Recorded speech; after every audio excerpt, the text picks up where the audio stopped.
هغه څه چې ته یې د سختۍ پر مهال کوې حتما دې د راحتۍ پر مهال پکارېږي، او هغه کارونه چې ته یې د راحتۍ پر مهال کوې د سختۍ پر مهال دې پکارېږي. دا د دنیا قانون دی. نو ځکه ته باید له خپل خالق سره هم په هر حال کې اړیکه وپالې. له الله پاک سره ستا اړیکه باید ثابته وي، داسې دوامداره وي، داسې نه چې د سختۍ پر مهال ورته چغې وهې زارۍ کوي، خو چې راحتي او پراخي در باندې راله، په نعمتونو کې مالامال او ډوب شوې، بیا نو له الله پاک نه مخ واړوي. نه، له الله پاک سره ستا اړیکه باید ثابته وي چې همیشه په هر حال کې ورته زارۍ وکړي، شکر یې ادا کړي او مننه ترې وکړي.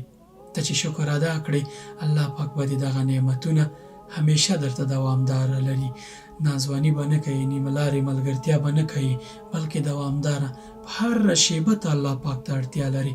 رسول الله صلی الله علیه وسلم به الله پاک ته همیشه دا دعا کوله چې یا الله ما یوه ثانیه یا د سترګو رپ په اندازه خپل ځان ته مه پرېږده، بلکې ته مې تدبیر او پالنه کوه. که دغسې ونه کړې، ستا چارې که ته خپله تنظیم کړی شي، الله پاک درنه مخ واړوي، ته تباه کېږي. یعنې باور وکړه، له زړه یې درته وایم، که الله پاک ستا په ژوند کې نه وي، ته ځان تباه کوي. که الله پاک له ژونده لرې کوي، ته ځان تباه کوي. ته هره شیبه، هره ثانیه، هر د سترګو رپ په اندازه الله پاک ته ضرورت لري. که دا ستا د زړه واک تا ته وسپاري، که دا ستا د دماغو مسؤلیت تا ته وسپاري، پسې وبه رسېږي. څوک به پسې ورسېږي؟ ډاکټران به پسې ورسېږي؟